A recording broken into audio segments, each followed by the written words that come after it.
Right. Maybe I'll flick the lights. Thanks for coming, guys. This is dehydration and freezing day.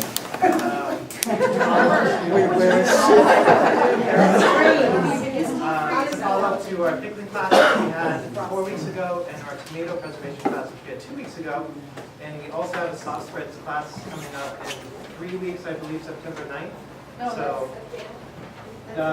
basic waterbed canning and so take a look out for that as well. Do you have a question already?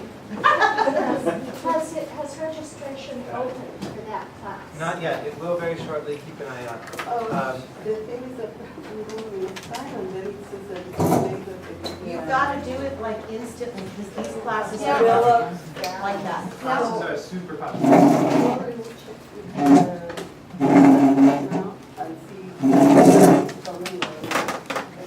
Well, the way we do it is we open up the Master Gardeners first. So if you're a Master Gardener, definitely keep an eye on your Yahoo group, and then we go to the general public. Just go to the last announcement, you'll see it had all of the classes listed. It's just you can't register until I send out that link. Right, so there you go, attachment. Okay, so for those of you that are not familiar with cooperative extension, what we do here is we apply research from the University of California in a very applicable way that helps people at home. So 2 of our most popular programs are the Master Gardeners.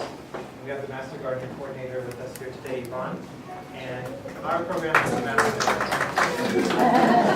our program is the Master Food Preservers, teaching people how to preserve food at home safely. That's our whole gimmick. So before we get started, I want to introduce Yvonne. She's got a few things to say to you, and then we'll go and get started. Thanks. Jake is one of you and Sarah, and I don't remember it instantaneously, who are both Master Gardeners and Master Food Preservers. So check with some of those folks. If those of you who are Master Gardener, would you raise your hand, please? Woo! Oh my goodness. Okay. So if any of you who are not Master Gardeners are potentially interested in the program, you can check with any of those folks. What we do is we help low-income folks grow more food. And consequently, if you want to apply, there's a couple things you need to do. And the first one is email me, and I've given you our sheet here. Email me and tell me you want to get onto the mailing list. Now, I will send back to you a form that says we have 2 mailing lists. One for community gardening and food security, the other one for school gardening. You can be on both lists. The reason for this distinction is that is the main priorities of our program as a whole. However, I send out lots of emails that I get from people offering either grant opportunities or education opportunities, or that they want to volunteer, and so they're putting their information out there of wherever they would like to volunteer, and then people can respond.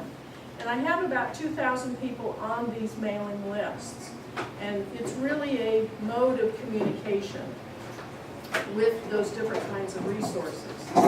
And in what I have just now sent out on Friday was we posted onto our website the Grow LA Victory Garden classes, which there's about 25 of them this year. They're all over LA County. They're led by Master Gardeners, and it's a 4-class session, either on a Saturday or a Sunday. I think there's one on a Monday that's in Spanish. So please do go to our website. There are 2 links on that website, one that explains the Grow LA program, and one that is the sessions specifically, and you have to sign up with each of those individual teachers. But if you want general information and you want specific opportunities from our program available, then you need to email me and get on one or both of those lists. Then in November is when I send out the announcement of the Master Gardener course for the next year. And that first email that I send to you has an overview explanation, including the 6 main criteria that we use in choosing people for our program. And the number one is lots of community service, helping people already garden.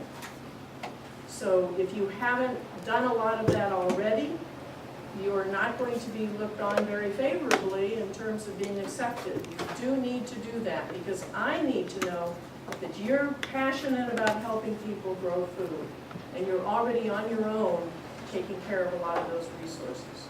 So, if you have any questions at all about Master Gardeners, just email me and we'll play on the computer.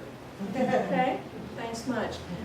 For those of you, if any of you hadn't yet partaken out here, got a bunch of plants. The big ones are $1, the small ones are 4 for $1. And then there's 1 tray of seeds, packets that are free. And then the blue bins out there with the labels on front are what is remaining from our library. So there's lots of great gardening books still left there. And those, most of them I think at this point are about $5 each. If it's really big, it's 10. If it's really small, it's $1. We are moving our office sometime in the fall, so consequently we have to get rid of our library and our seeds. So do partake of all that good stuff. During the break later on, you're welcome to come out, and I will be here to answer any questions. So thanks, Jay. Okay, so we'll go ahead and get started. We have some awesome teachers for you today. We have Sarah, we've got Nancy, and we've got Eric. And then later on, I'll be doing some teaching myself. And let's get started. All right. Well, first of all, let me say thank you. Yvonne does not have to work on Sunday. She came in to open this office for us to be here, and I really, all of us should appreciate her for that. Secondly, a person who's not here today is the person who runs our program, Brenda Roach-Wolford. And she helped make it possible for us to use this space. Jake, on his own initiative, made these classes happen. So that's just personal thanks to this handsome young man back here, Kevin Shaw, who is wonderful at videotaping the Master Gardener meetings. And on a whim, I called him and he said, sure, I'll come down. And then not only did he bring his camera, he brought that water, and there's some sandwiches in the fridge for those of you who didn't have a chance to eat. Oh, thank you, Kevin. My name is Sarah Spitz. I'm a double badger. I'm a master gardener and a master food preserver. I love badgers. Our teachers today include Nancy Rosen. Nancy is a spring 2012 master food preserver graduate. Her day job is that she's a teacher at University High School, Academy of Health and Environmental Sciences in West LA. Pretty good job. Eric Knudsen, rock star in the homesteading community. He and his wife Kelly Coyne have written 2 great books. One is called The Urban Homestead, and the other is called Making It, and he has a very popular blog called Root Simple. He is also a spring graduate. Jake mentioned he's going to be teaching today. Jay is an OG. He was in the original class and graduated. He's also a master gardener, and I think we might be expecting Susan Nichols if she comes. She's also a double badger. My role is to give you just sort of a quick overview and historical perspective on food preservation, not specifically all of it, just dehydration and freezing. So you're a caveman, right? Our fearless leader, Ernest Miller, who is our lead instructor, loves to give this speech, and it's a wonderful speech, and you should hear it sometime. It's called Food Preservation is the Foundation of Civilization. If you stop and think about it, it makes perfect sense. It really does. You're a caveman. You have a woman that you drag by the hair. She goes out hunting and gathering. You go out shooting and killing, and you eat for the day. But then what, right? So food by its nature does begin to spoil the minute that you harvest it.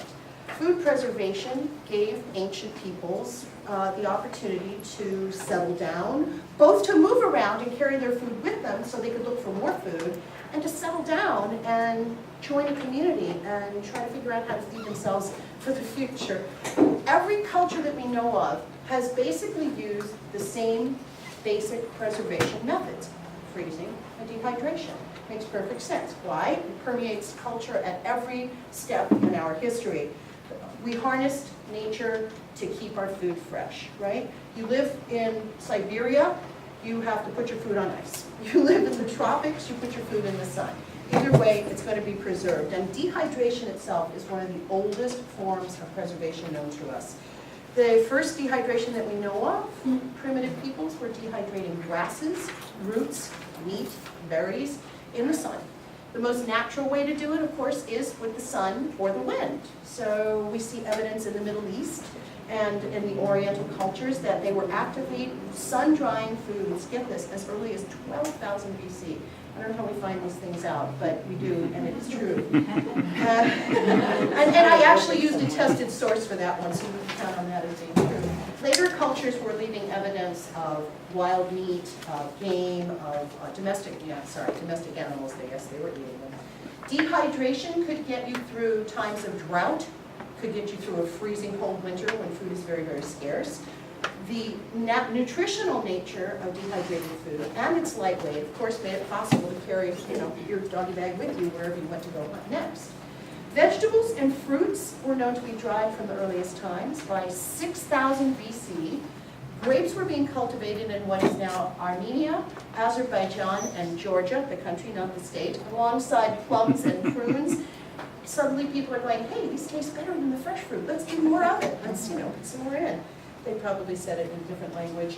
By 4000 BC, grapes joined figs and dates along the Tigris and the Euphrates, that's the scene of modern Iraq today, as fruits being suitable for drying.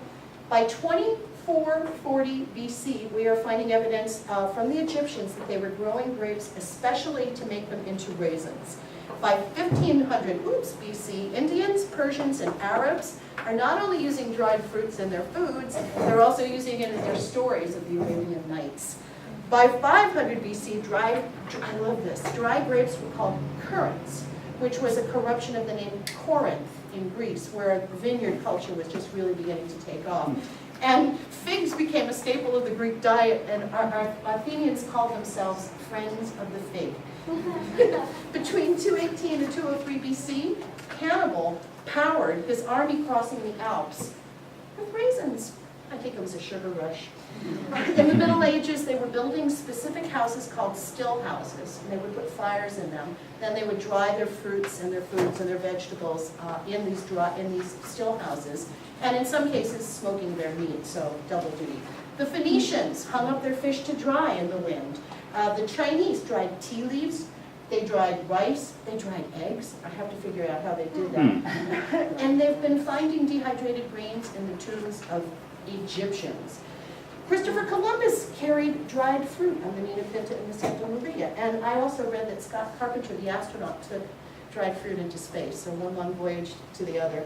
Native American tribes preserved fruits, vegetables, and meats, and then the Pilgrims came into their lives, they shared all that knowledge with them, and look where it got them.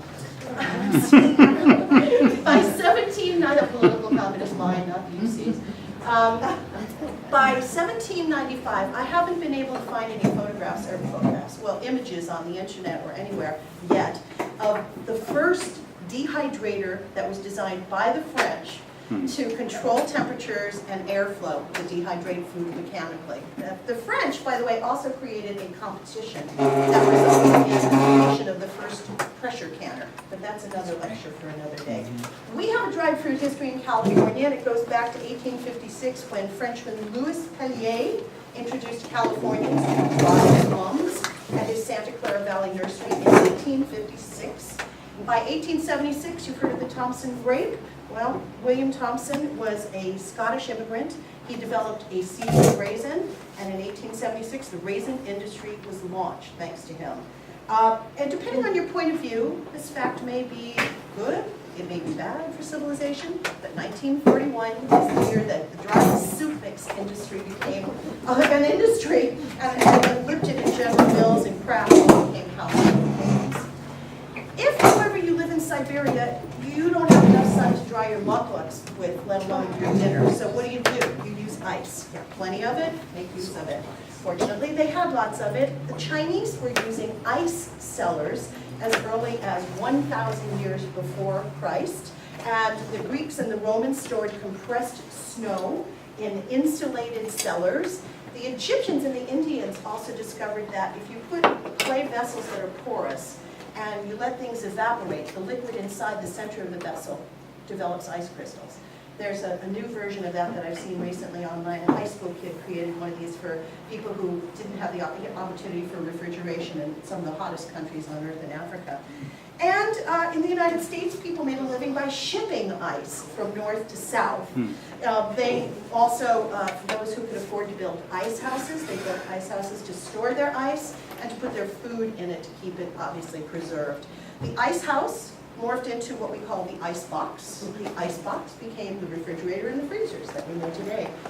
But until Clarence Birdseye came along, frozen food was a disastrous mush. And why? Because people were freezing foods at the freezing temperature. It was taking up to 24 hours for things to freeze. By this point, crystals are forming that are breaking the cellular walls, and all you're eating is mush. And frozen food had a horrible reputation. Clarence Birdseye worked in Labrador. I don't know if he was a fur hunter or a fur trader or whatever it was, but he was in Labrador. He watched the natives catching fish, and they would freeze in the salt water in the low temperatures. Months later, he would taste the food, and it was good. He goes, how do I make that happen? He made it happen. He created the instrumentation that ultimately brought us TV dinners. So, not bad for a boy from Brooklyn. That's pretty much it. Frozen food didn't really catch on in the United States till about the 1940s, because once he developed the equipment, he had to develop the packaging, he had to develop the transportation system, etc. And in the meantime, we have real life people here who can tell you all about how you can put all that ancient and modern technology to work in freezing and preserving your foods like popcorn. First up, Nancy Rosen. Hi. I don't want to drive you crazy with a PowerPoint, but it helps me keep on track so I don't digress into multiple tangents. So, it's for me, but hopefully it'll help you. That's not it. So this is by no means the only way to find out information.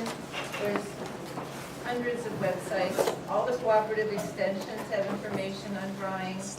UC, Georgia, Minnesota, to name a couple. There's multiple books of every shape and kind that give you all kinds of information, because the things that I'm telling you are the basics. But there are some specifics that I won't go into that will be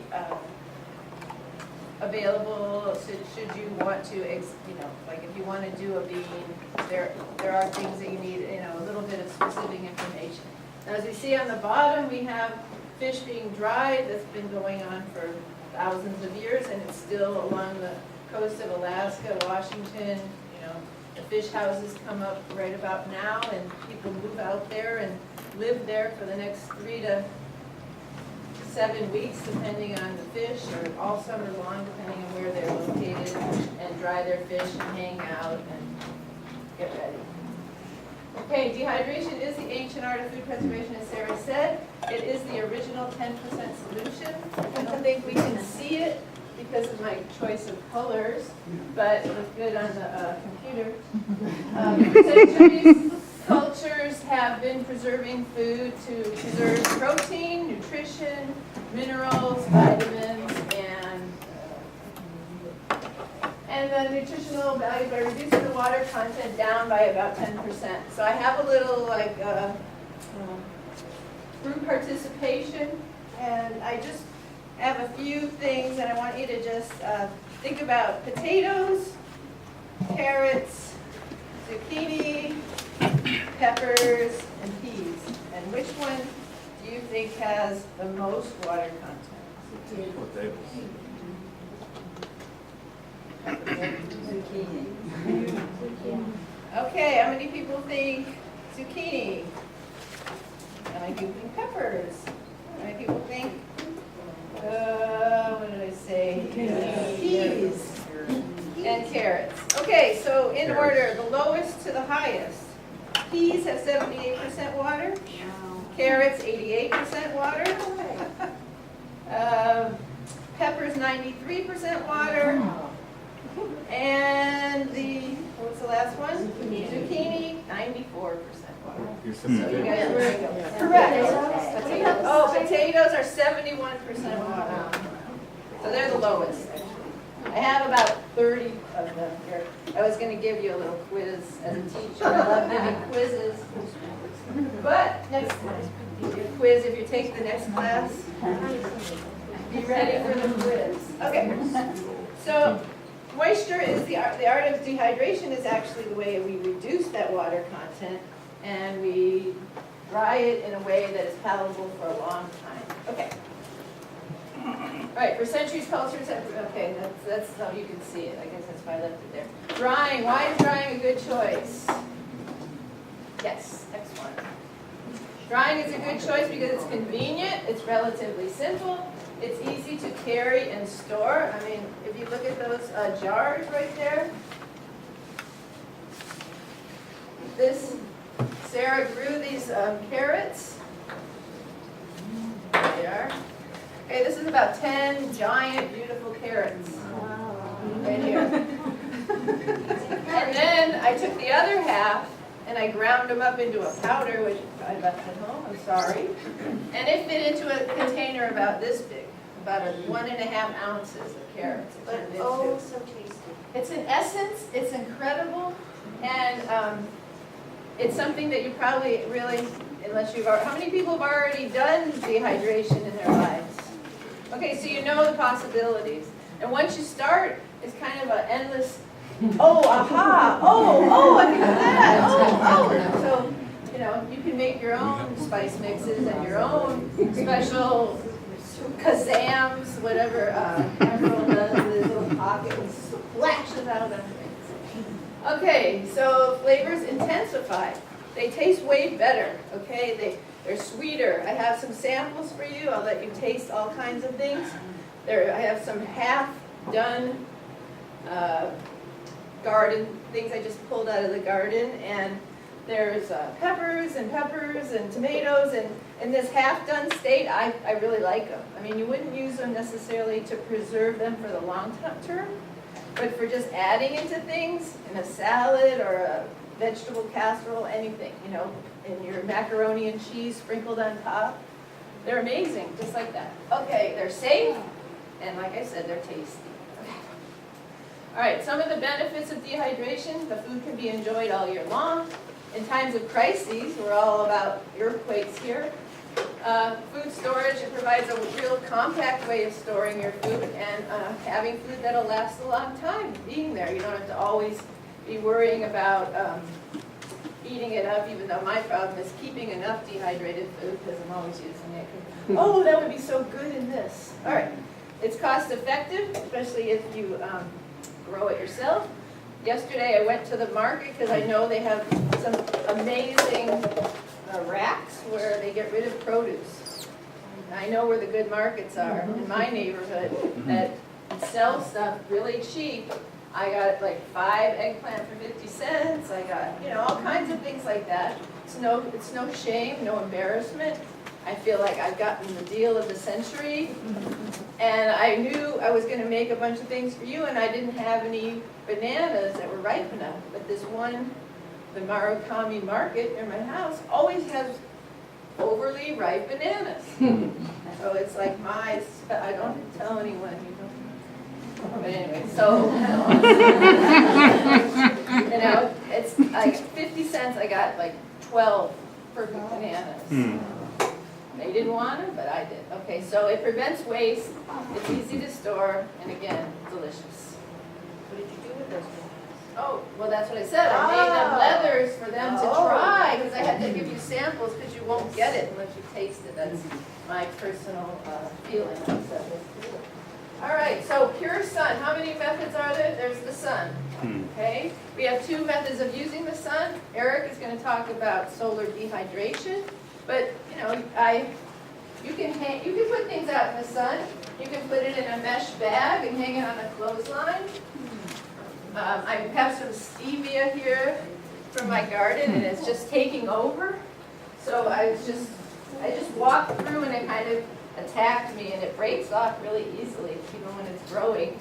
And I just laid it on the clothesline, this is just a couple days, okay? We've been hot, right? Now Sarah had some stevia that you did it in your house. Oven dried with the pilot light only. Sun dried, okay? Oven Oven dried. And I have some that I Pilot light only.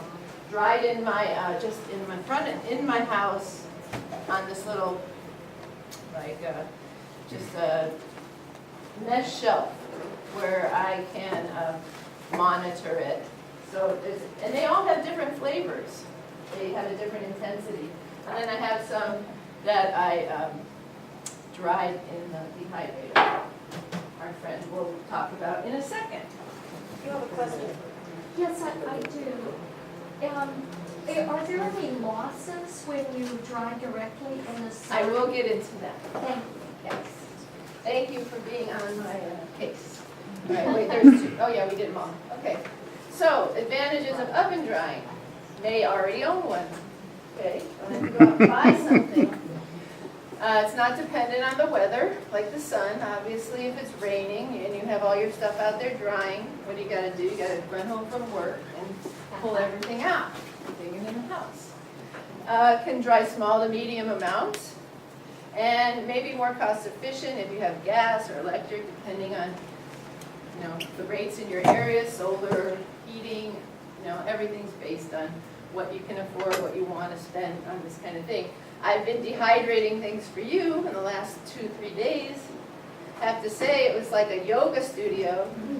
Heating up. I had some things that I have sitting waiting for you. I have them on top because I had the leathers that were sweet, and I didn't want the savory ones to infiltrate in, and I just had them sitting on top, and the peppers were almost dry before they ever went in the oven. That's how dry the room was. So it has a long-term effect of heating other things.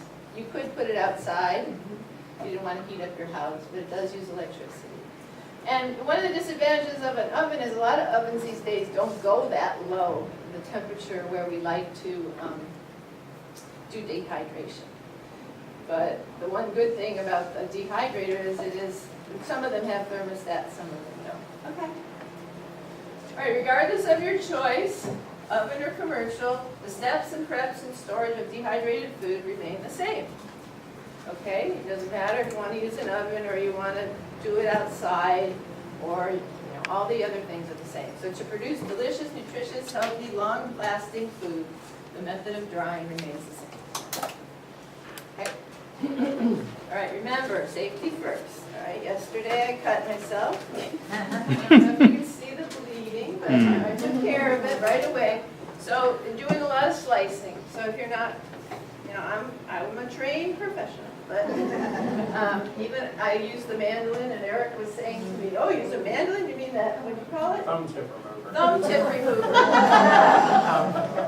So I said, exactly, because I don't like to use the safety. If you're cutting carrots on an angle, you can't really use that safety thingy, because you're getting down to the bottom, and you want every little last bit. I mean, those were Sarah's carrots, and I didn't want any of it missing. I wanted everything to be used. Don't worry, it's not in your carrots. I promise. I am not a All right, so safety first. All right, first thing, collecting. Collecting your produce soon after harvesting at the peak of ripeness is your best bet, obviously. I mean, just like with canning or any other method, you want to plan ahead and know what you're going to do. Don't try and can your whole garden in one day. Don't try and dry everything. Pick something that you know needs it, or you're going to use it, and go ahead and prepare. So decide what you're going to do. Drying is a little bit easier, but then again, you don't want, maybe you do. Think about, do you want your peaches and your Anaheim chilies roasting at the same time? So while one's in there, you can go out and pick something else and get it ready. So that's kind of the way. The shorter the time out of the garden, the better the nutritional value, the taste, the texture, the flavor, and the results. Okay. All right, select good quality fresh ripe fruit. Some excellent choices are apples, blueberries, cherries, cranberries, figs, grapes, huckleberries, peaches, pears, and plums. Now, I did have a huge vine of grapes, They have seeds in them, I'm not gonna dry those. Nobody wants to chomp into a grape seed, okay, even if I know they're there. But I did, I got some organic grapes from the CSA, and they were so good, and I took a half of them and I put them in the dehydrator, and they were the best raisins I've ever had. Now, I leave a lot of those grapes on my vine, sun-dry. They do really well. I know what they are, but I'm not gonna give them to somebody else because they have those seeds in them.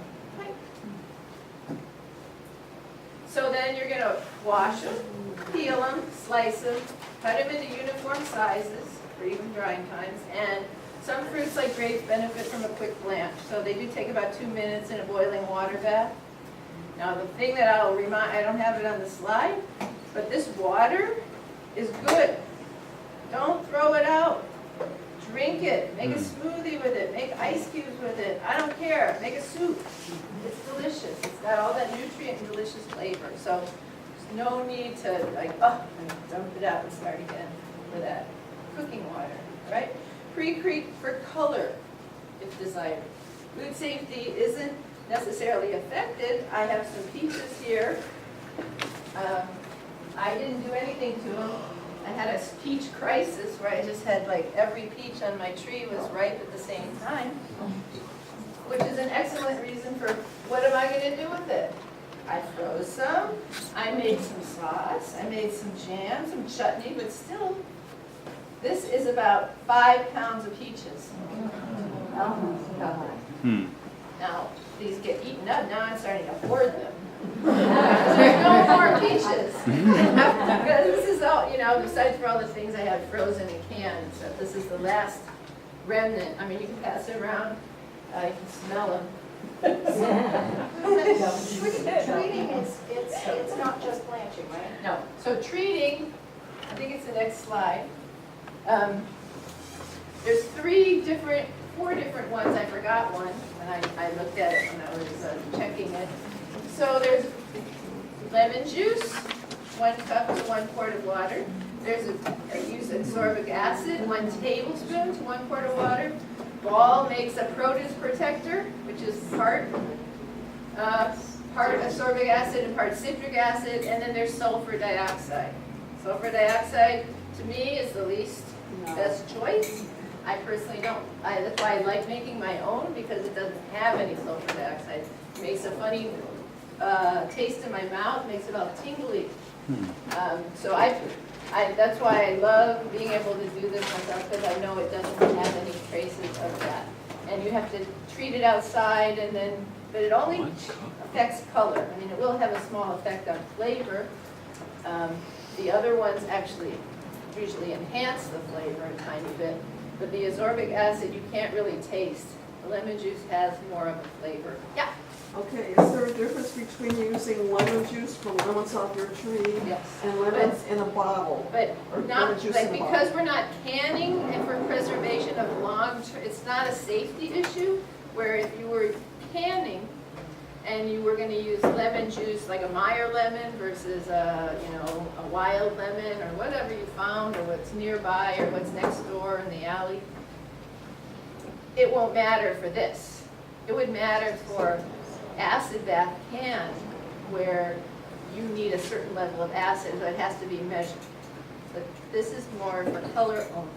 Okay, but is there a difference between real lemon juice and bottled lemon juice? As they say, your experience may vary, but there is a difference because bottled has that Right. yucky flavor. Okay.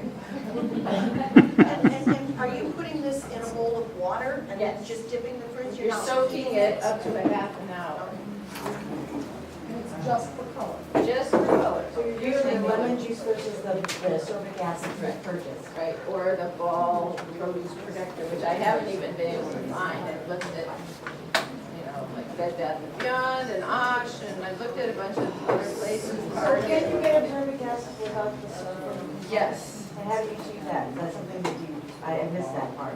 No, you don't have to, sulfur is a whole nother world of its own. So Okay. sulfur So dioxide it's is not added separate. to the ascorbic acid? No.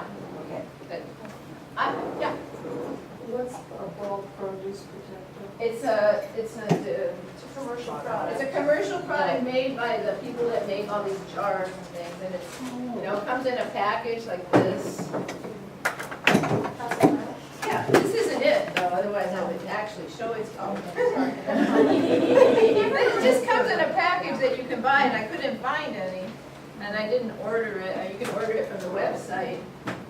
I was at Osh the other day and I actually bought a Ball branded ascorbic acid. So there you go. There you go. I So didn't- ascorbic acid basically is used for Vitamin coloring? C. You can also use a tablet of vitamin C.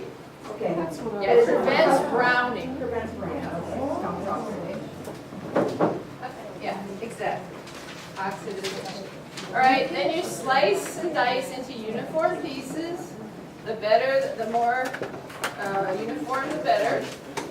And then you put it in either your commercial dehydrator or your oven, okay? Or lay it outside if you're in the right, like if you live in Victorville or the Mojave area, where you have your own living dehydration. Okay, next one, please. All right, so your method. Set the temperature. Fruit has a different temperature than vegetables. So 130 to 135 is a little higher. Some people like to set it high for an hour and then bring it down. But the people in the raw food movement prefer everything, I think, at like 110 degrees. So that's going to take a couple days. That's the highest they'll allow cooking to heat to penetrate the food. Yeah. I'm sorry, if you're gonna do something in raw state and you preserve at 110 degrees and you are letting that dry out, is your storage, I mean, we didn't talk about this maybe, but as far as your storage, is it the same? Because you're still getting 10%. Eventually, it just Okay. takes a lot Just takes a lot longer. And does the consistency of the end product, is it different? I can't tell you because I have never done I that. thought I'd ask. But please experiment. Thank you. Okay. So monitor, some of them have timers, some of them do not. So if you're looking at adjusting, I would definitely consider, unless you like waking up with the rooster or the dog or the baby, sometimes you have to pull them out, you know, it could be 2 in the How long morning. does the process usually take? Well, I'll tell you this, they're all different, okay? Everything is different. Every fruit, every vegetable, depending on its moisture content and the environment, the weather conditions, everything has an effect. So there are, in the books, I couldn't possibly give you all that information right now, but if you look at the cooperative extension or you look at any of the, any book on drying, it'll give you charts and tables for approximate times, and the approximate time can vary by 12 hours for each individual product, a zucchini or a tomato.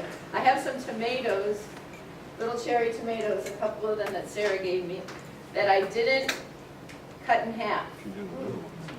They're, you know, they're this big, and I just wanted to see what would happen, and they've been in there over 50 hours now. They're still juicy inside.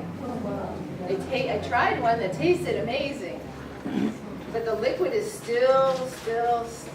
Wouldn't you have had to like prick it? Well, probably should, yes. But I wanted to see what would happen if I didn't do it. That would be the method to get the air. But, you know, tomato skins, I don't know how many of you are chefs or cooks or anything like that, but a tomato will dull your knife faster than anything there is in the kitchen.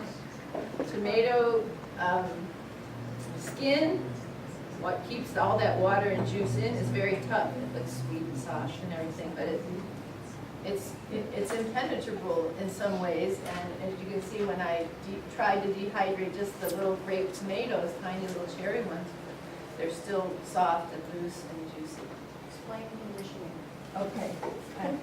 That's gonna go, it's in another slide, but these are the steps, the basic steps. Okay, you can go to the next slide. We'll go back to conditioning later. Yeah. Oh, you're going to explain Yeah. conditioning later, Yeah. thank you. Okay, so the veggies are the same basic steps as the fruit. We were going through fruit. This is veggies. Basic steps are the same. All right, select vegetables in prime condition. Here are some excellent vegetables that make really good dried vegetables. But lettuce and radishes are too much water and they're not bad, but they're not the best. Not recommended. And lettuce, as opposed to something more thick like a kale or a chard, is amazing. And the kale and the chard, I prefer to do in the oven. And I sprinkle it, spray it with a tiny bit of olive oil, put seasoning on it, lay them on flat trays or on cookie, you know the racks at the cookie sheets that you would put a cookie on afterwards? That's what I would use. They're just incredible. I mean, even my students, I work with high school students, they'd never seen a kale or anything in their life. They were eating that stuff up like it was like potato chips. They were so in love with it. The rack would be so that you can get air circulation under as well. And get as them over. out, yeah. I got it. Yeah, but you could just, I mean, you wouldn't want to just put them on the rack, and you can just put them on a tray, but I prefer the other, yeah. Did you say you season? I do, but you don't have to. And you can season any of these things, but you have to remember that it's gonna have a much more strong effect when it's condensed down, so I wouldn't recommend it, but those are for immediate eating. So you say don't do lettuce, but kale is okay to do? Yeah, thicker chards and Chard, kale, that's okay. delicious, Okay. yeah. Radishes, Japanese, Daikon, daikon is one of the most they, popular Really? hydrated food. It's a clean versus for pickling, and would also, be, but they dehydrate it first. And Beautiful. also, they also In dehydrate slices. the slices, yeah. Wow. So I'm almost ready to try it. slices normally. Oh, because you can do the carrots the same way, you can slice them this And it way, becomes very or in sweet, circles. meaty. Yeah, I bet it's good. Yeah. Do you pre-treat the vegetables with lemon juice? No, Okay, but no. let's try and go through it so then you can ask all the questions you want after Eric's done. All right, so here's the veggie method. Right, prepare, wash, core, trim, shred, or slice. That's how I cut my thumb. Right, but they're all exactly the same width, which is nice. Okay, maintain uniform thickness, use a steamer. So pre-treating vegetables as opposed to fruit, you have to either blanch it or steam it. Blanching means putting in some boiling water for a few minutes or more, depending on the exact item that you're planning on cooking. And it stops the enzyme action. It kills microorganisms that may or may not be already present, and later will sustain the life of your product a lot longer. It also retains freshness and flavor. By doing this, you would think it wouldn't. But if you're really going to store it as opposed to eat it right away, you should. And I've done both, you know, and if it's something that I'm just going to feed the students so they can taste it, I don't bother. But I've also done it both ways, and it is better to do it this way for both reasons, being that it's a better long-term method, and it does enhance the flavors, okay? Blanched vegetables should be firm and in good condition. When they're done being blanched, they should be pliable. Not, like if you're gonna put a, I think I have a picture up there to see if there's a steamer. I use a big spaghetti pot that has, colander in it, so it's big and deep.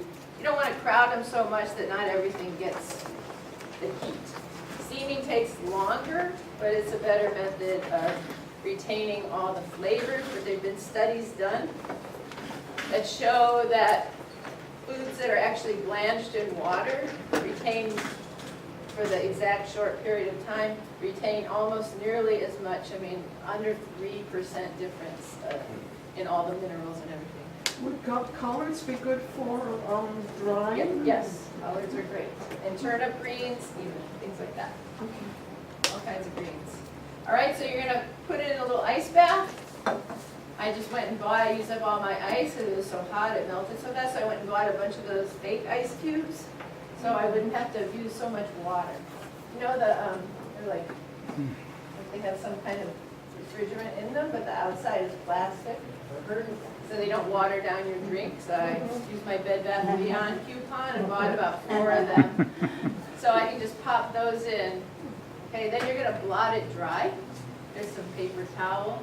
I did that. The tomatoes you don't cook when you're gonna dry them, but I'm just showing you a paper towel with vegetables, or a cloth towel, anything, doesn't matter. All right, then you're gonna arrange it on the tray, like that, the zucchini, the tomatoes, and vegetables dry approximately 125, but like I said, some people prefer the lower temperature. That's, you know, what we're famous for saying is we're not the food police. So your 125 is the recommended temperature. Okay? All right, so you're gonna load your trays, put it between 110 and 125, and you're writing all this down, and that's fine, and all this information is available online as well. You know, however you like to get your information is fine, maybe it helps you because you wrote it down. Right, what I like to do is when I go check it, I like to rotate them a quarter turn. Now this Excalibur here, this big old giant box, want the lights on? Sure. Well, they can look at it later. I just want to tell them that in the back, it has a huge fan, okay? So right here, it's getting the most heat blowing across. Stuff in front, I'll show you, I'll open it up, isn't getting the same concentration of heat. Pops off like this. So all the things that are back here, now I had these little peppers, and when I opened it up, they all blew out. So I was like, whoa, stay back. So I don't know, when they're so small, the air is very forceful, and they just all came flying out of it. So I lost about half my peppers since I had. Yeah, make sure you come up and take a look at the machines. Yeah, and there's a, so I have some half-dried, like Julia Child here. Yes, but can you really speak like her? I don't have enough alcohol right now. So you know, you can pass this around and take something, whatever. I would avoid, these are tomatillos, they're probably, but take one of these peppers and they're medium state. None of them are jalapenos. But Was this a state you storm? no, this is the medium, the midway. This is just so you get a picture of them on their way towards being dry. And they're actually yummy, yummy, yummy. Okay? So I just tell you to rotate them because it's really important. Am I talking too long? Did you mean rotate, take the top tray, put it to the bottom, take the middle tray? You could do that too, but I just rotated a quarter turn, so I turn it to the right one and then put it back in. Some people, I don't take it out, yeah, exactly. So I go like this. Now, on the Excalibur, you can rotate it one time? Because I have one, so I thought the trays would never work. Well, not all of them have fans. Okay. And Well, I they're don't know, I have one like that, the Excalibur. but I didn't know that the trays were square, I thought they were more, so you can. No, they're completely square. So I just take it out, I go like that, It's very spicy. and then I put it back in. Cool. Can I just press all of them? So I just know cherries, but I didn't rotate the tray. That- It's just my preference for better product because it gets way hotter in the back. These peppers are very hot, by the way. Very hot. Go with the tomatillos or the red peppers are hot or the tomatoes. Unless you love hot. For you. Hotter the better. Okay, so next one. So conditioning, the all favorite conditioning. This is something that even I forget to remember to tell people. This is the most important thing. Okay, conditioning is the act of taking something that you've dried and you feel it's in the proper, maybe we can put the light on for a second, because these are the ones that are not properly conditioned. Okay, these are Sarah's carrots, okay, and these are her half of her special tomatoes from her garden. What kind were they? They're not, they weren't sun-gold, No, they were relative. They're a mixture of colors. You want to take them because there's a water moisture content in every one, and they're all different because you didn't slice them exactly the same, and they weren't in there in exactly the same spot. So you merge them all together in a larger jar than this. This is a little too small. And you let them get to know each other. So for about a week, you condition them to each other. And so the ones that are too dry take up the moisture of the ones that aren't dry enough. and they transfer their water content. Like if you've ever put nuts in a fruit mixture and you notice they get all soggy, and you're like, why aren't these nuts good anymore? It's that barrier. They start absorbing the moisture of the other item. Now the dehydrator is an amazing, just like your oven, and you know, way to re-dry something. You know, crackers, cereal, things that your kids are like, I'm not going to eat this anymore, or your husband or yourself, you're like, I'm going to throw it out. It got too moist or humid. You pop it back in there for an hour, it's crispy again.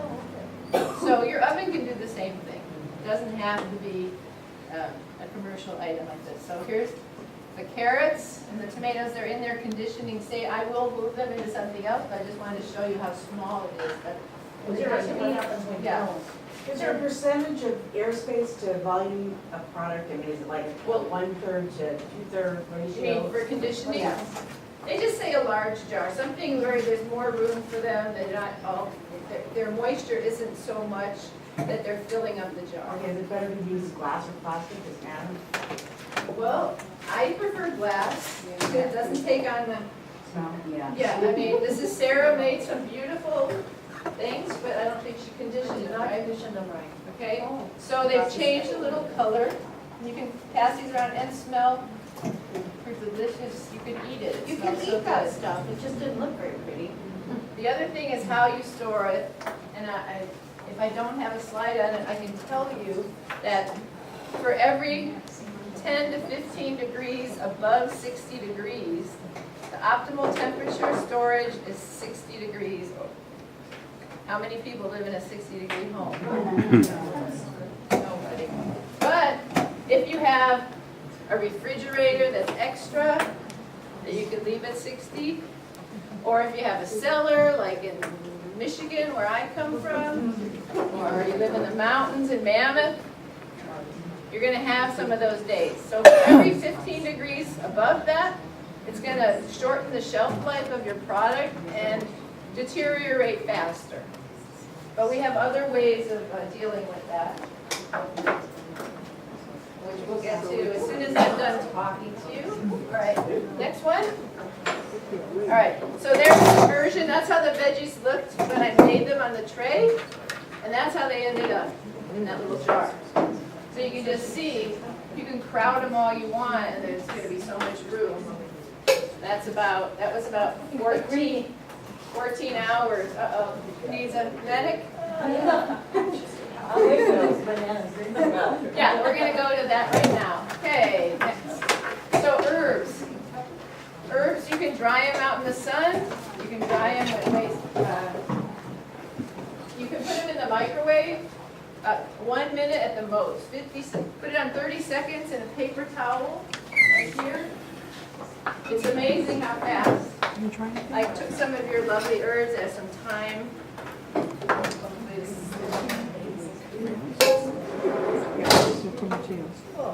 Just do 3 hours to start. Now I prefer, everyone prefers how they like their herbs and things like that. This is one of the best methods. Even Joseph Schildleiner, you know him, he preferred this. Steve preferred, a lot of people preferred it to the dryer because like I said, what happens when you open it up, up go your herbs. I haven't figured, I guess you could put them in a mesh bag or something, but still, they come out. So amazingly, I don't know, you can smell them, you can see them, that's just 30 seconds. Yeah. You just turn off the dehydrator before you open it? Yeah, I did, that's what I did. But if you forget, but that's what I learned, okay, thank you. But yes, I did figure that out, I know it. Does it Wasn't a big thing. does it interrupt the drying time? Do you have to start it over again or anything? No, I just go away. So what is what does the microwave process do to the actual herb? It just dries it out so you can store it. Okay, so it's a drying process. Yes, exactly, that's what we're all here for, dehydration. That was 30 seconds. And it completely dries it out, or you need to set it out on the air? That's done. Others might take a minute, but that's the most. Depending on, obviously, how much you're doing. Okay, so you can bundle them in your house. If it's hot, don't put it where your dryer and washer are. You know, someplace you can put it, people like to put it across their kitchen window or wherever they have sun, a sunny spot. You can put it outside. Nobody's bothered my stevia. Does everybody know what stevia is? Okay, I figured you're the gardener. Okay, next one. Leathers and fruit. This is what we're all yummy, we're all hungry. Okay, so when I took the class as a master food preserver, this whole class of dehydration was the one I was looking least forward to. I thought, look, everyone knows about dehydration. What's exciting about dehydration? I probably should have started with this, but I want to save the best for last.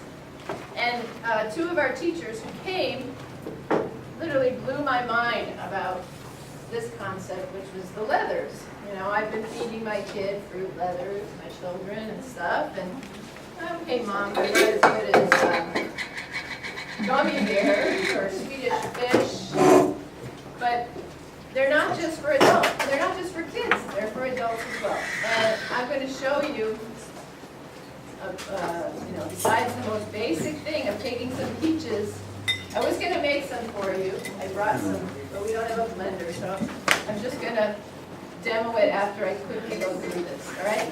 So you take some produce, obviously things with seeds are going to still have the seeds, okay? So take that into account, not that you can't use them, but you might want to puree them, you might want to strain them. That's obviously up to you. You can mix anything together. You can put pure yogurt, with or without fruit, on a tray and make a leather out of it. And I made some with some yogurt, not fully yogurt, just a little bit, so you can see that it works. And you taste it and see if you like it. It's going to intensify, just like the other dehydrated products do. But I used a lot of interesting ingredients, and I'll tell you about them, okay? So, I know, but if we have a sign-in sheet or something, and if your email, I can email you, make a list of them. Yes. But if you go, like I said, you go online, look up fruit leathers, you'll find literally a million possible choices beyond mine. And these are all ones I just invented yesterday, just out of inspiration. All the other kinds of canning, you have to be really adhering to protocols and rules. And this, you can free yourself. The rules are kind of, you know, not thrown out the window, but your freedom to improvise is huge. And depending on what you have, it could be something canned, it's something you already made, or something you put up in the freezer, maybe some peaches or plums, strawberries, rhubarb, whatever you have sitting around that you, like, what am I going to do with it now? Here's another option. Okay, so what you do is you put it in a blender or food processor. You get about 2 cups of liquid consistency. You're going to either use a tray, like a cookie sheet, that you line with a plastic, food-grade plastic. Now these come with a special, or you can use these baking sheets. Okay, they got these special fancy ones. The ones that came with mine were just nice. I'll pass them around. Mine are light, thin, but they're heavy. How about parchment paper? Parchment paper, yes. Parchment paper will work. Wax paper will work because you're using such a low degree of temperature, especially if you're just putting them outside. Okay, so you can show the next slide. All right, so here's some being done outside on a big cooking tray with just paper, wax parchment paper, or cooking food-grade paper. Food, just plain strawberries, right? Added some agave. Yeah. It looks like you put rubber bands over, Here? is that cheesecloth? Yeah, it's cheesecloth to keep the bugs out. This is because it was done outside. Yeah. This is just to show you that it's possible. You say, I want to do it this way. Yes, you can do it that way. Totally. You can do it in the oven. Go next slide. Okay, so this is what it looks like. All All right, it's just like you're gonna make a slush or a margarita. It could be a margarita that you dry. That's just totally. I have some things here that have alcohol in it. Not for kids. Sugar, that's it. That's it. Or spicy and hot, heavy, you know, there's no doubt that you're gonna taste all these. I guess, so you just pour it out here, spread it with a spatula, or I like the shake and move method. And sort of, you want the edges to be thicker than the center, because the center in here dries the last. Okay, so you kind of like spread it out so that it's a little like a 1/4 inch at the edges, 1/8 inch in the center. And it will all even out eventually. Fancy, if you're using alcohol like in a margarita, is it gonna dry? It dries delicious. I got some right here for you. Okay, next. Okay, so you place the puree in a preheated oven or commercial dehydrator set a little higher, 130 to 135. But it doesn't take this long because everything is smooth. Okay, the leathers are done when they're shiny and pliable. And I have a couple full ones. I have samples that you can smell them, see them, feel them, whatever. Smell, see, feel, touch. All right. Now you're gonna, like I said, the centers take a little longer. But when they're nearly dry, so it's beyond tacky. Like if you put your finger in the middle and it comes out on your finger, touch it. Take it. So when it's just to the point where you can touch it and it's staying on the surface wherever it is, I take another one of these. Now, like I said, you could take a piece of saran wrap. I have this other product that I enjoy. Glad press and seal. It's just a little easier to handle than a saran product or, you know, that kind of plasticky stuff. Wax paper, parchment paper, all fantastic, okay? Or another one of these. I just lay it on top.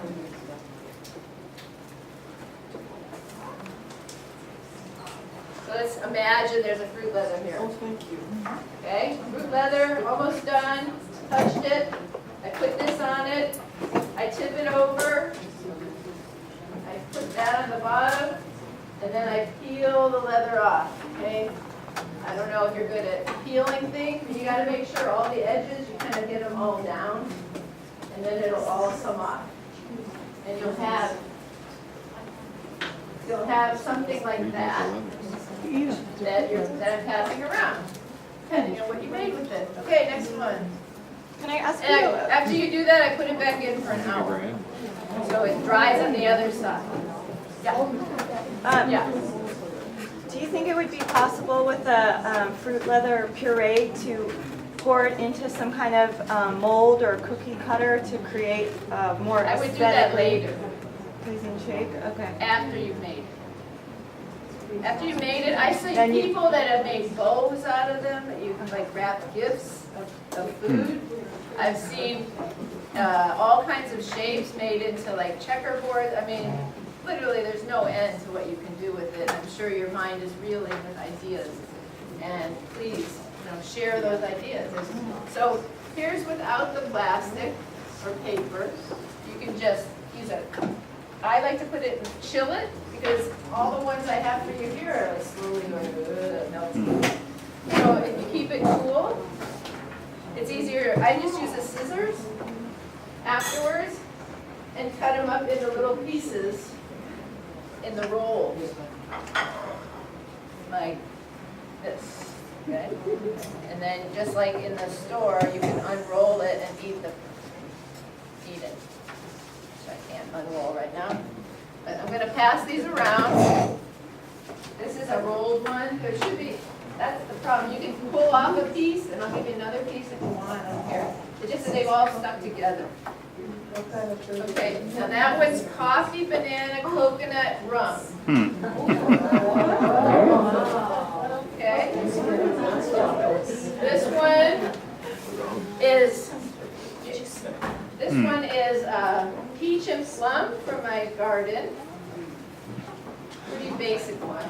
I think it has a little something in it, I'm not sure. And this one has lychees fresh lychees, actually frozen lychees, but they were just, there's nothing on them. Here's the bag, I got them at my favorite market. They're just in their shells. 16 ounces, I think they were like $1 something, because if you go to Trader Joe's and buy just even less than 16 ounces, they're like $4.95 or something. So they tasted delicious, and then I mixed it along the edges. I put some peach yogurt. So it's lychees, lychee peachy. Peachy lychee. Peachy lychee, okay. And there's so they can try one of those. I got smart and cut them into pieces. Yep. This thing going around, it smells like coffee. Does that have other stuff in it? It has coffee, coconut milk, coconut cream, which is this I use. It's just pure coconut cream, Indonesian coconut cream. It has instant Kona coffee. It has bananas from the store that I told you about. And it has 10 cane rum from Barbados, Trinidad and Barbados. Yeah, the flavor remains. Okay, so you get next one. So one thing about the rolls, they make great sushi rolls, like wraps. So you can put your rice in there or whatever you like, and you wrap them up, and they're a little harder to cut. But I have one more that I'm going to pass out. It's gazpacho. And it has, my sister-in-law works for Hangar One Vodka. And it's got Chipotle vodka in there. So yeah, these are good. I mean, I like to just eat them up, but they're good sprinkled in a salad, like a bacon bit or whatever. I mean, you can think of all the reasons where, what. Okay. Now yeah. Isn't all this information is online, like the Google.com presentation? Not yet. This is my presentation that I just made for you, but maybe in a couple weeks I can put it together with the appropriate citations of where I got my information, and I can take your email address from Yvonne, everyone who came here, and I can make it available to you. But not yet. All right? Yeah. So next one. All right. So fruit choices. There's a lot of the different fruits that make really good leathers.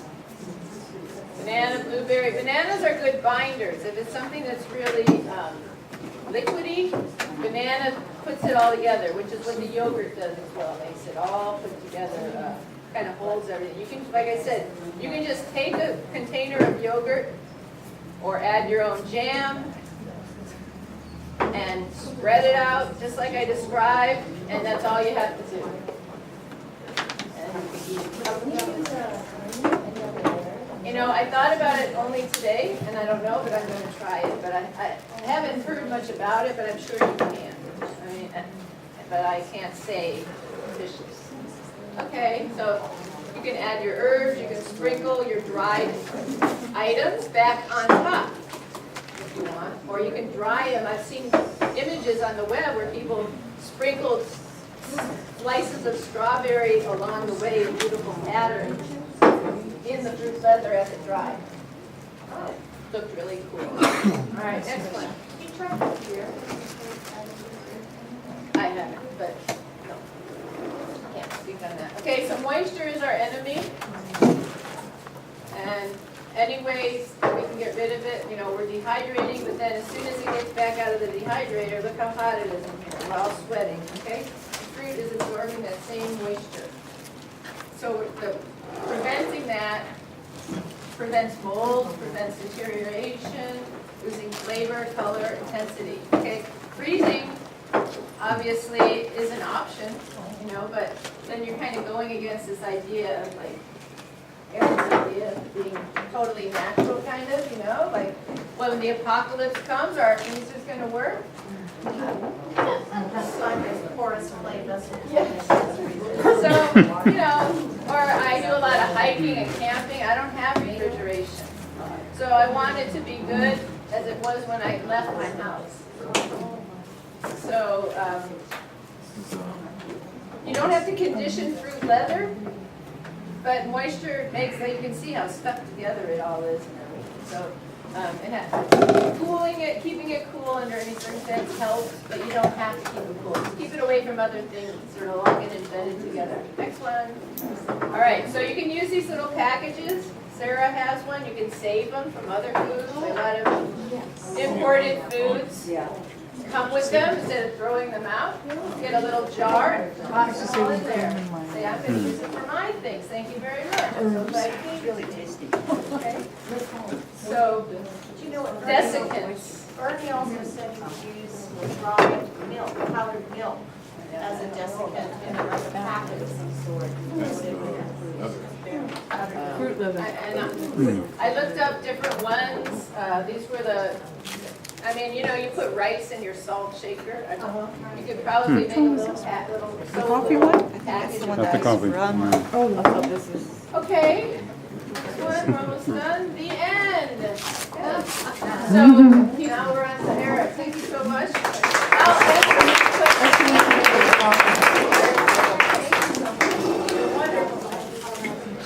All right, now on to solar drying. So Nancy talked a little bit about it. I'm going to go more in depth on solar drying. So this is apricots being dried in Turkey out in the open air. This is apricots being dried in Tustin in Orange County in the early 20th century. But there's somewhat of a catch with this sun drying technique, and that is our weather. Are most of you in the Los Angeles basin? All right. There's a few not in the Los Angeles basin. It might be lucky. But this is today's weather as of, I don't know, 8 or 9 this morning. And the catch is, you need more than 85 degrees. So we often have that. We're good there today, right? But the humidity, below 60%, because drying food is also about low humidity. And as you can see, we're at about 68% as of this morning. So it's kind of right on the border. You might get moldy fruit rather than nice dried fruit. If, however, you were in Lancaster, you're in business. But you're in Lancaster. Sorry, anyone in Lancaster? Did I just insult someone? Oh, sorry.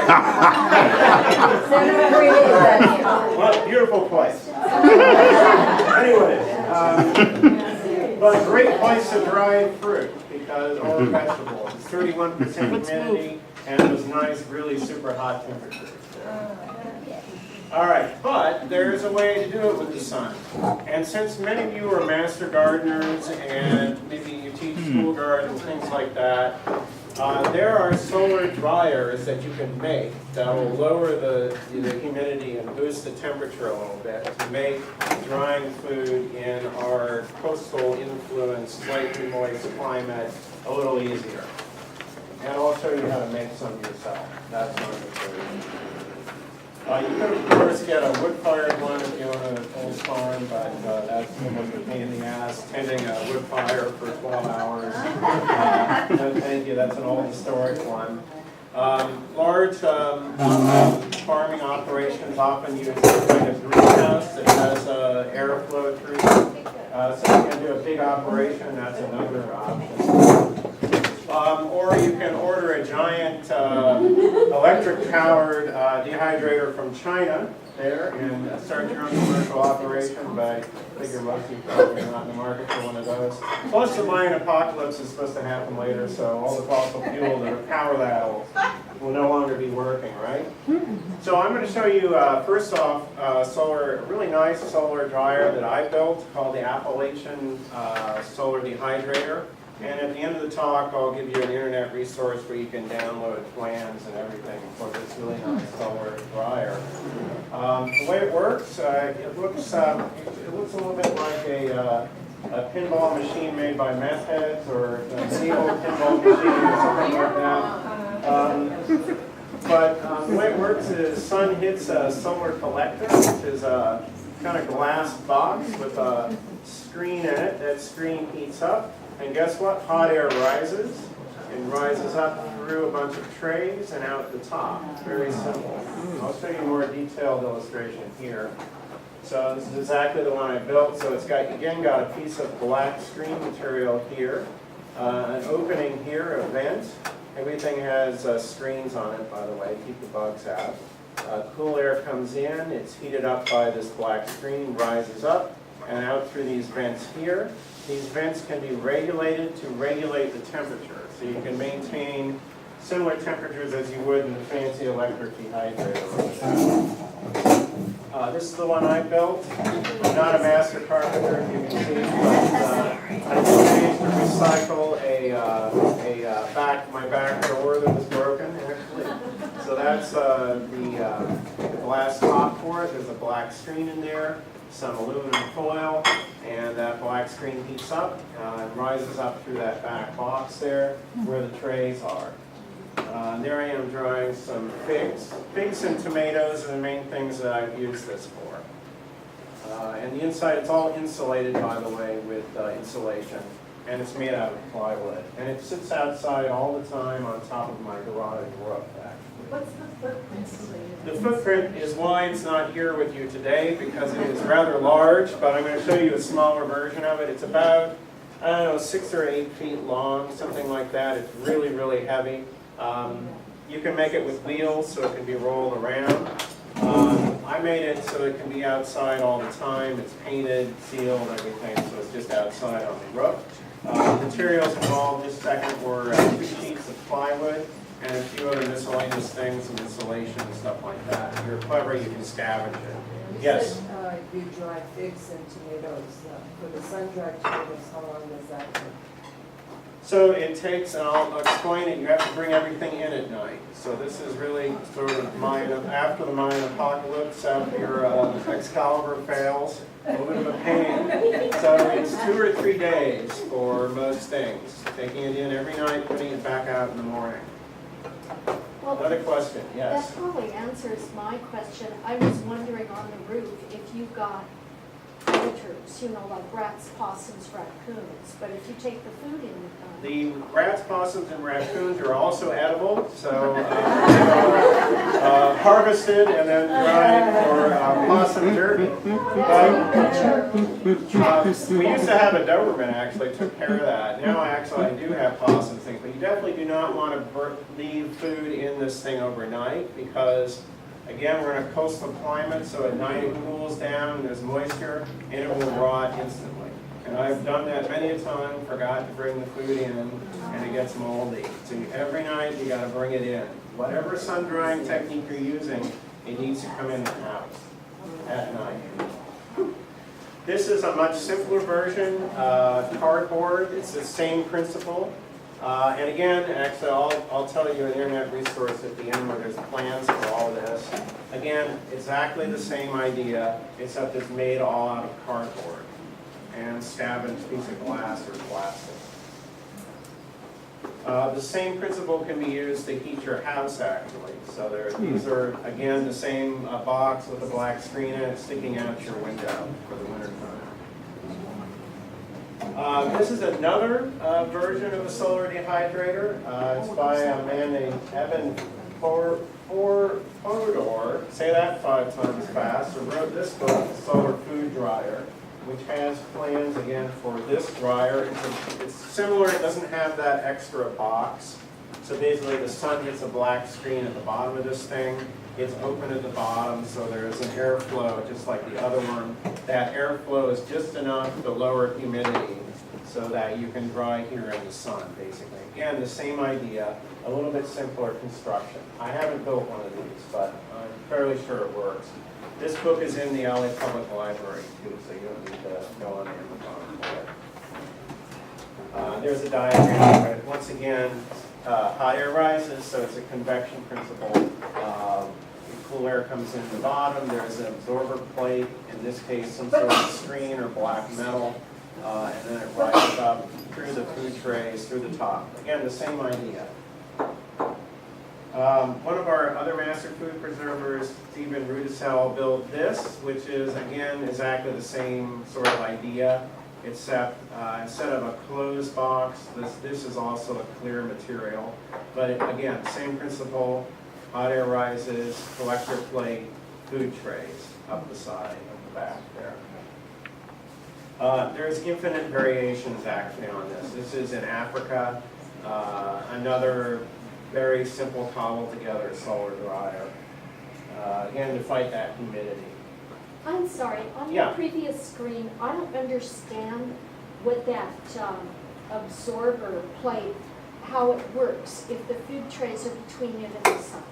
So the sun hits the absorber plate, some sort of black material, that heats up. Anything black you put in the sun absorbs heat, Right, and then right. the hot air from that rises up.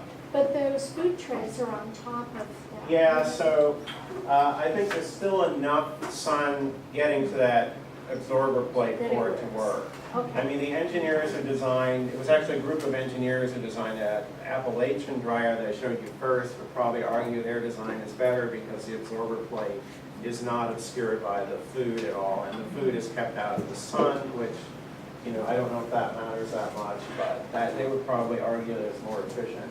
But this works and it's easier to build, uses fewer materials.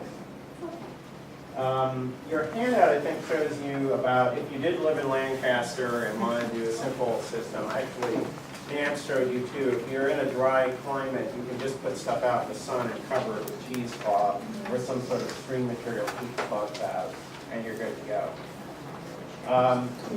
So why don't you want bugs in your dried foods? I've done this many times. It looks like a David Cronenberg movie.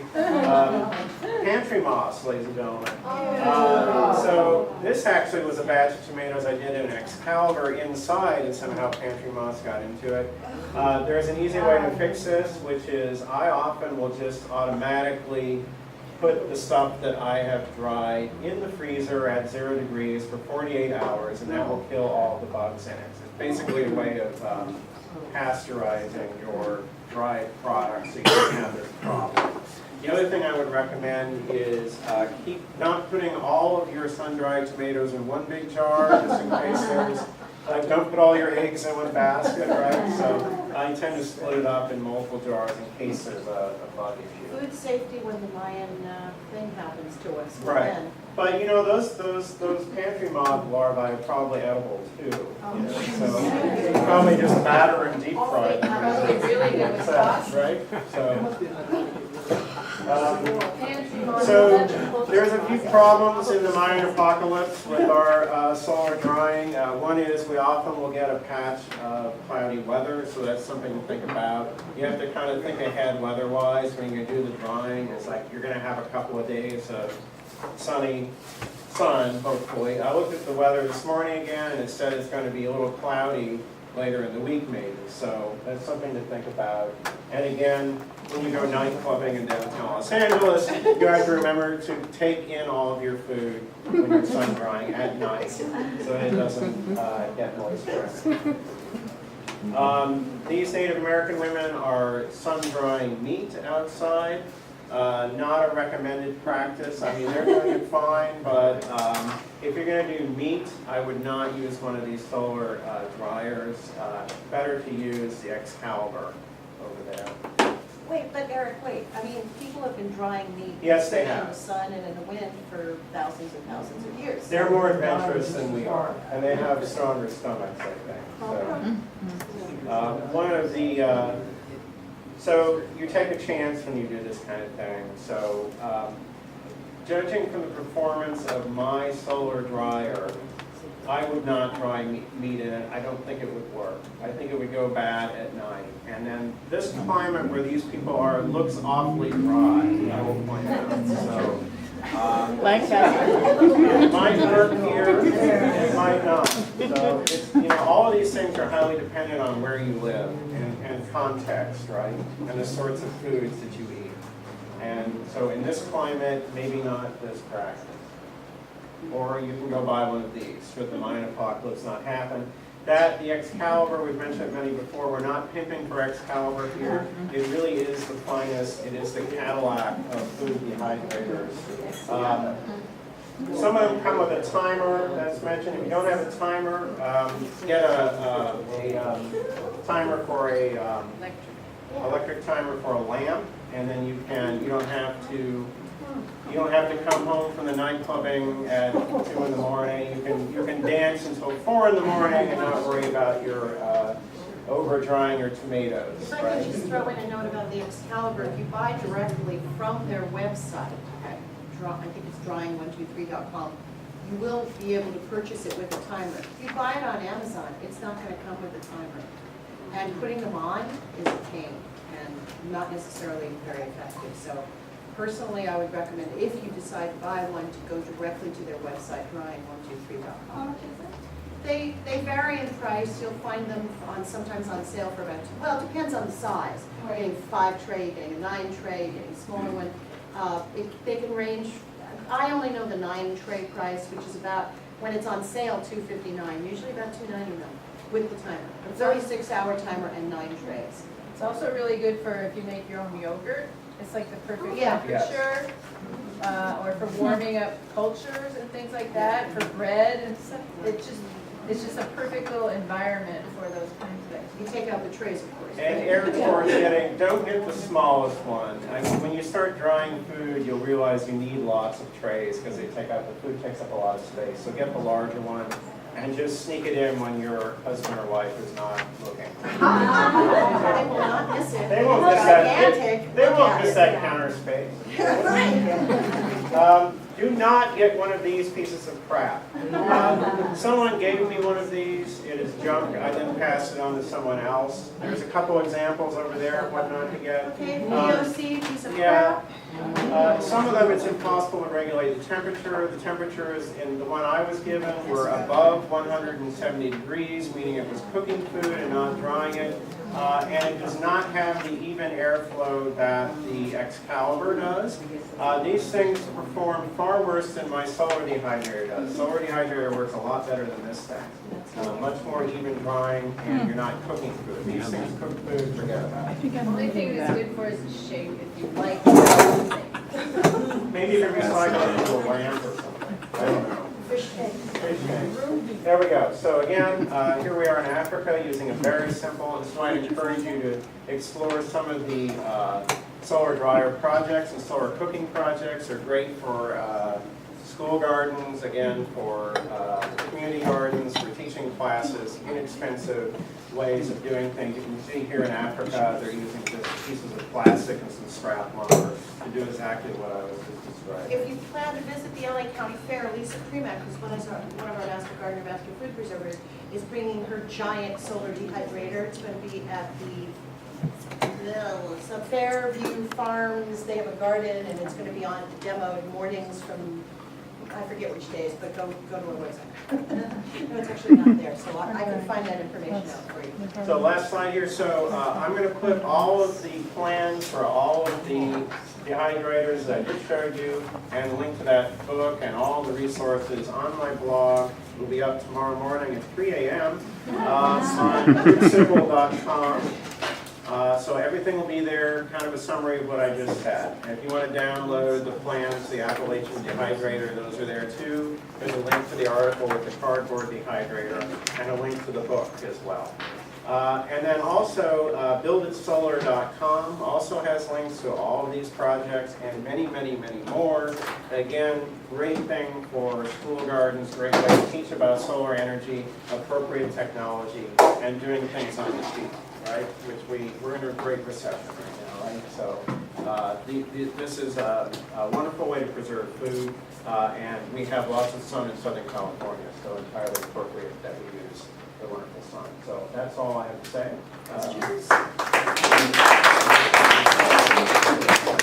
About dehydration in general? What about the smog? What about the what? Smog. Smog. Now you guys.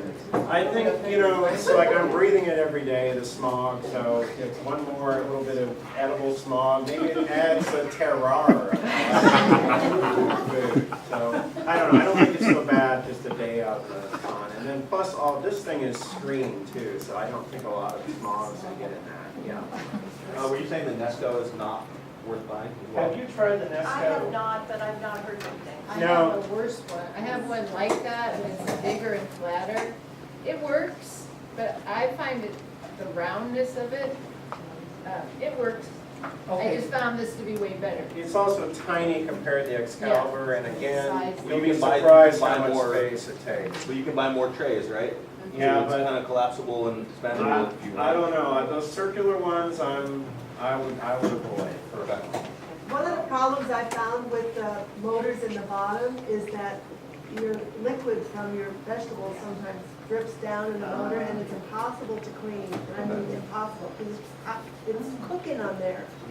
So that's, for me, the biggest argument against that motor in the bottom, On the the fan side in the instead. bottom. Yes, you want it in the back. Excellent point. yeah, you also have to move the trays around a lot with those things because it is the heat source is on the bottom.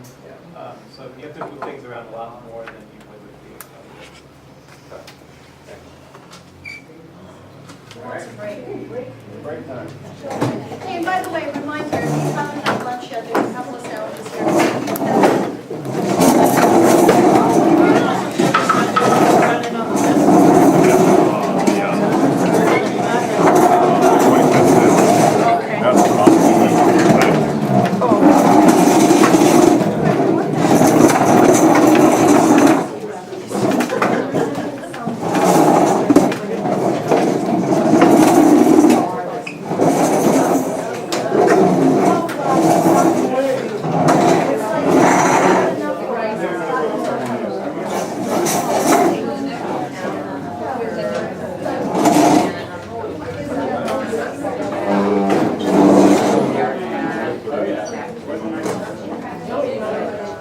Where's that reason?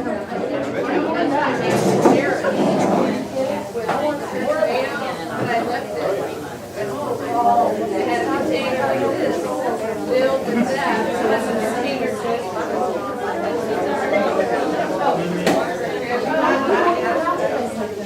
I'm so glad you told me that. I did buy them. Where'd you get your?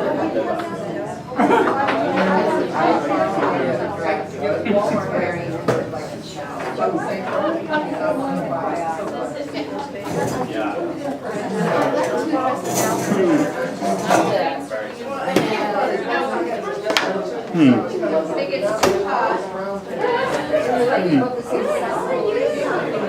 That's all part of the experiment.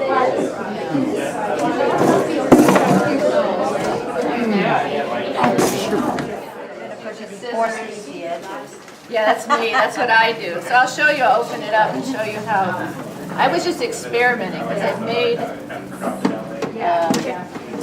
it with pure only yogurt. But I wondered what it would be like if I just added some of the yogurt that I had left. It was all about getting rid of things, that's what I'm about. I like to go into your refrigerator, find what you have and make something yummy out of it.